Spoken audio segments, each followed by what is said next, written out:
అసలు పాపం అంటే ఏంటి అనే విషయాన్ని మీకు అర్థం కావాలి. దేవుని లేఖనం చెప్తుంది, ఆజ్ఞాతిక్రమమే పాపము. చెప్పండి అందరూ కూడా, ఆజ్ఞాతిక్రమమే పాపము. The sins of commission and since of omission అన్నారు.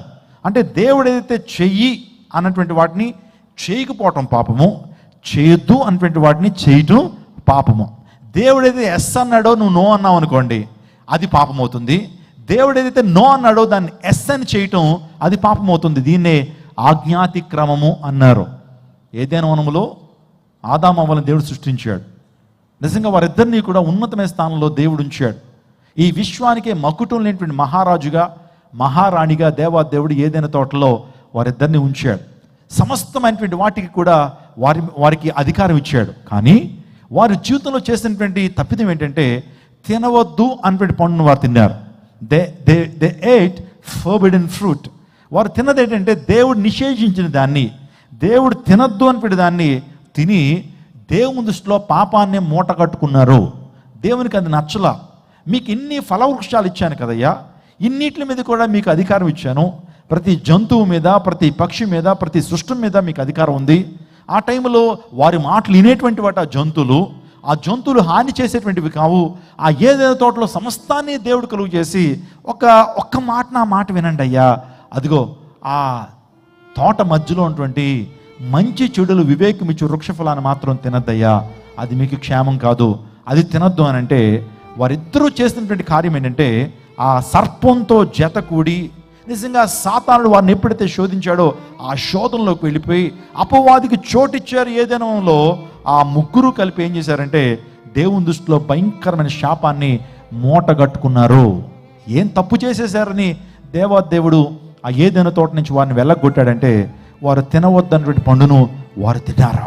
అందుని బట్టి ఏదైనా తోట నుంచి వారు వెళ్ళగొట్టబడ్డారు. రోజు ఒక మాట చెప్పినామండి, దేవుడు కొన్ని ఆజ్ఞలు ఇచ్చాడు, దేవుడు కొన్ని సూచనలు ఇచ్చాడు, దేవుడు కొన్ని కట్టడలు ఇచ్చాడు, వాటిని అనుసరించాలి. దేవుడైతే చేయొద్దు అన్నాడో దాన్ని చేస్తే పాపము, చెయ్యమనిపింటి వాటిని చేయకపోవడం పాపము. నరహత్య చెయ్యరాదు అన్నాడు.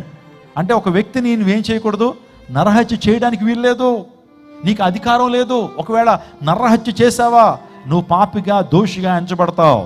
నువ్వు అనొచ్చు, నేనేమి నరహత్య ఎవరిని చేయలేదండి, నేను ఎవరిని కత్తితో పొడవలేదండి, ఏ ఒక్కరిని కూడా తుపాకీ తీసుకుని కాల్చలేదండి నువ్వు అనటమేమో. ఒక మాట నేను చెప్తున్నాను, నువ్వు ఒకవేళ కత్తితో ఒక వ్యక్తిని పొడకపోవచ్చేమో, కానీ నోటి మాటల ద్వారా పొడుస్తున్నావేమో. ఒకవేళ నోటి మాటల ద్వారా కత్తిపోటు లాంటి మాటలు పలికేటువంటి వారు కలరు అన్నాడు. ఈరోజు చాలామంది భర్తలు భార్యను బాగా కత్తిపోటు లాంటి మాటలతో పలుకుతూ ఉంటారండి, ఎంతో బాధ కలిగిస్తూ ఉంటాయి.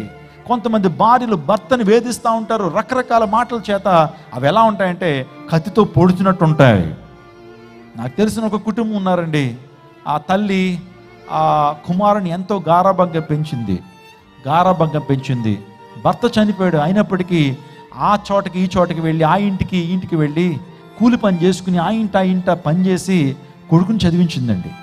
కొడుకు అసలు కష్టం ఏంటంటే తెలియకుండా కుమారుని పెంచితే వాడు పెరిగి పెద్దవాడయ్యాడు, ఒక ఉన్నతమైన స్థానంలోకి వచ్చాడండి.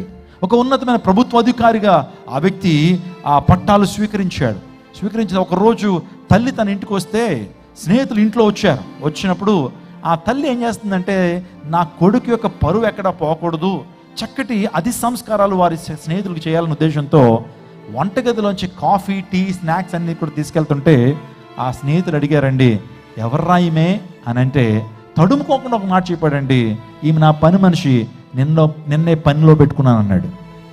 సొంత తల్లిని 9 మాసాలు మోసి కని పెంచి భర్త చనిపోయినా సరే ఎంతో ప్రేమగా ఆ కుమారుడిని పెంచితే, ఒక పూట తిని మరొక పూట తినకుండా ఆ కుమారుడు కోసం దాచి ఉన్నతమైన స్థానాన్ని నడిపితే తల్లిని కనీసం గౌరవించకుండా చాలా అది ఇది అని మాట్లాడుతూ ఆమెను ఎంతగానో బాధ పెట్టాడండి.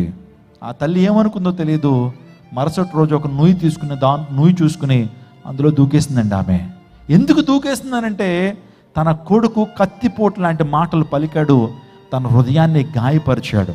ఆలోచన చేయండి, మన జీవితాల్లో కూడా నువ్వు కత్తితో ఒక వ్యక్తిని పొడవనక్కర్లేదు, కానీ మాటల ద్వారా బాధిస్తున్నావా?